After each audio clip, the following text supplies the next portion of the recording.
Have you ever stumbled across a story online that felt too disturbing to be fiction? That's what Creepypasta is. These are short horror stories, born on the internet, shared and reshared like digital campfire tales. They spread in whispers across forums and late-night message boards, designed to make you question what's real and what isn't. Some are eerie, like lost episodes of children's shows that never should have existed. Others are terrifying figures, faceless men in the woods, killers who smile in the dark. But among them all, one stands above the rest. A story so unnerving, so grotesque, it blurs the line between horror fiction and a nightmare you can't wake up from. It's called the Russian sleep experiment. And once you hear it, you'll understand why so many call it the most terrifying creepypasta ever written. In the late 1940s, Russian researchers conducted an experiment that was meant to change the boundaries of science forever. They took 5 political prisoners, enemies of the state captured during the war, and offered them a bargain. If they submitted to a test and avoided sleep for 30 days, they would earn their freedom. It was a lie, but the subjects didn't know that. The experiment required them to remain awake inside a sealed environment, while a gas-based stimulant was pumped in continuously.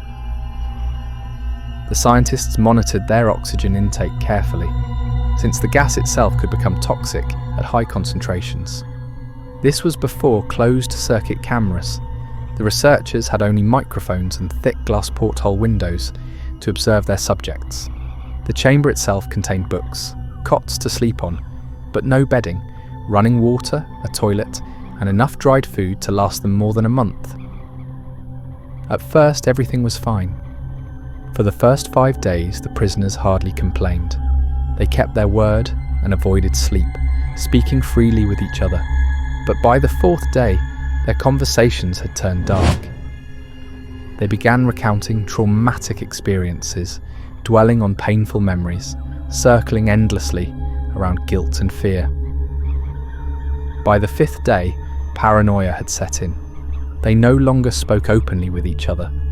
Instead, they began whispering into the microphones and the mirrored portholes, as if trying to curry favour with the researchers by betraying their comrades.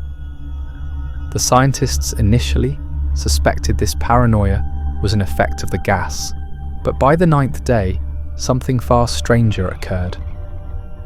One of the subjects began screaming.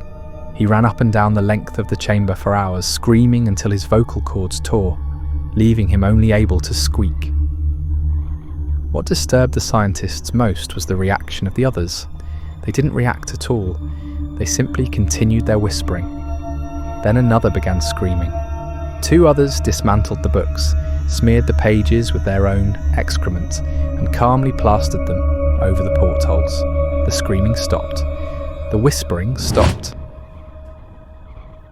3 more days passed in total silence. The researchers grew nervous, checking the microphones every hour. It seemed impossible that 5 living people could remain so quiet, yet the oxygen consumption in the chamber told another story. The subjects were alive, and their intake was so high it suggested they were engaged in strenuous exercise. On the 14th day, desperate for a response, the researchers used the intercom. They spoke into the chamber. "We are opening the chamber to test the microphones. Step away from the door and lie flat on the floor, or you will be shot. Compliance will earn one of you your immediate freedom." At first, silence. Then a calm voice replied, "We no longer want to be freed."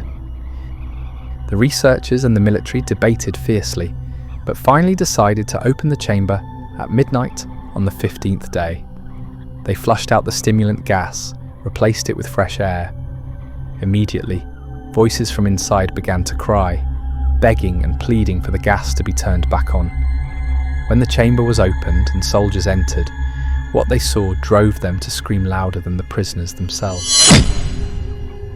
4 subjects were still alive, but their condition was worse than death.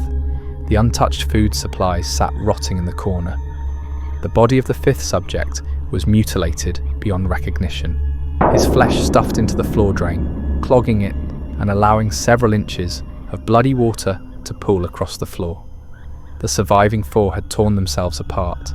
Strips of muscle and skin were ripped from their bodies. Their fingertips were worn down to exposed bone. The wounds were not caused by teeth, as first suspected, but by their own hands. Their abdomens had been ripped open, organs removed and placed carefully on the floor, still connected, still functioning. The researchers realized with horror that the digestive systems were still working, and they were digesting their own flesh. When soldiers attempted to remove the survivors, the subjects fought back with an inhuman rage. One soldier had his throat ripped out. Another suffered wounds so brutal, he bled to death almost immediately. 5 more soldiers would later lose their lives.